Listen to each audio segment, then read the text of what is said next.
Hello, everybody. I'm honored to be here, and I just want to say that I've never been to Delhi. I don't know why I've never got here. So I'm thrilled to be here, absolutely thrilled. As the French philosopher who I always loved dearly, Jean Baudrillard, said that objects are obstacles in our lives. What he really meant was that they're obstacles in the sense of the meaning of our existence, that they're actually getting in the way of us emotionally, spiritually. So that it really, when you put something into the world, you think, well, if I put something in the world, maybe I could put something into the world that's more like a de-stressor, something I could put in the world that actually makes my life more elevated, more experiential, more pleasurable, and for sure, not an obstacle. Because you could argue, if everything's an obstacle, then we don't really need it. You could even argue even more so that unless an object is here for a better experience, it's unnecessary. Unless space is designed to provide better necessary or better experiences, it's unnecessary. So, with all that, digital age coming along, afforded computer numeric controlled machinery. We all know what that is. We all know that desktop publishing came along and it shook up the entire world of design, a sense of brand identity and graphics and everything. It was amazing how 14-year-old kids in 1986 with a Mac 2CI were blowing away the graphic industry. And the graphic industry got very insecure and very scared. Same way that somebody on a laptop, as I am doing now, can make music. My music is terrible, but we can do it. I have the tools to do it, so I do it. Without a recording studio. The digital age shifted to allow a kind of empowerment of creativity. And the empowerment is for everybody. Because technology is becoming the most democratic asset globally. Technology also is the driver of creating originality in this world. In other words, design and technology are inseparable. Hence, design and innovation, inseparable. So the artist really, and the reason I'm redefining the definition is because the idea of an artist with a paintbrush in their hand for me is over. Long, long over. The contribution of the artist is this person in this world who's really, you could argue, progressing, evolving humanity. Technology has gotten to the point where even now, for example, I'm doing a hotel in Tel Aviv, and I remember 7 years ago being in Dubai at the Emirates Towers, and I had given a little tower as an object, a little thing that I put in my pocket. When I come to my room, I wave it. We all know this technology, right? This technology now, by the way, is something like 0.4 or 40 cent euro to do it per room. It's nothing.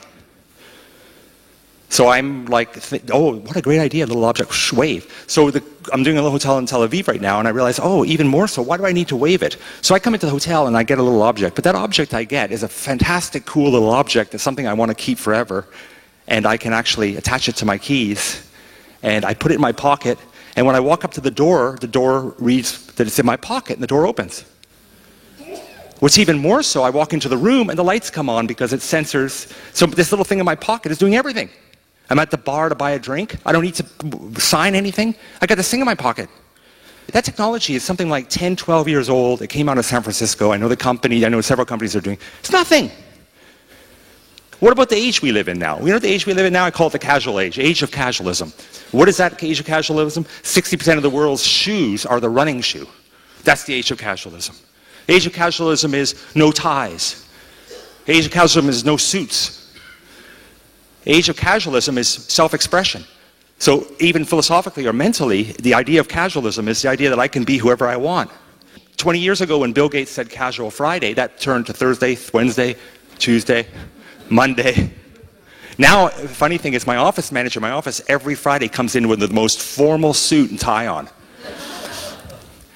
So the casual age is interesting because the casual age is really about ease of use, plug and play, the casual age. The casual age should be that I walk on an airplane and I walk in and I see my name in LED scrolling. I know where my seat is. That could be the casual age. Instead of like a piece of paper in my hand. Casual age is why I'm running around with a passport with rubber stamps in it. Think about it. I'm walking around with a document that can burn, that I can lose. And seriously, if it burns or loses right here, I can't go even home. That's the stupid world we live in. So the casual age would be that I don't have that. The casual age is I'd probably use my finger or my iris or whatever.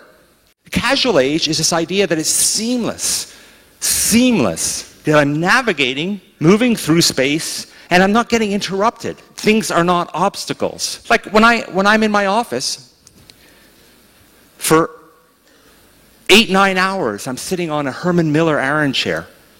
It's comfortable, that thing. I never even think about it. I get up, walk home, get on the plane. 20 minutes, I'm going, God, this chair is so uncomfortable. What is that about? So I say to the airline, I was working with an airline, I said to them, why don't we just make a collaboration with you and Herman Miller? And we'll stick those chairs in the plane. You get on the plane, imagine the plane, it'd be transparent. Because you could see through all the chairs. Wouldn't that be fantastic? Also, I said this many times before and I hate repeating myself, but you know what kills you in a plane accident? The chair crushes you. So you put your head between your legs so you save your teeth so they can identify you, and the chair... By the way, that's a rubber bathtub and rubber sink. I love that project. Why rubber bathtub and rubber sink? Because when you're in the bathroom, you're naked. And you're in the worst and most hard space in the house. Frightening. And by the way, you know what? Something like 15% of heart attacks happen in the shower. And mostly they're on Wednesdays, by the way. Just every time Wednesday goes by, I'm going, oh, thank God. So a banal radiator needs to inspire. Banal radiator could be art. It's easy, no? Simple. That the physical world needs to say, hey, we're oh so progressive. We are evolving too. And we are inseparable from the digital age. That's the world I want to live in. Thank you.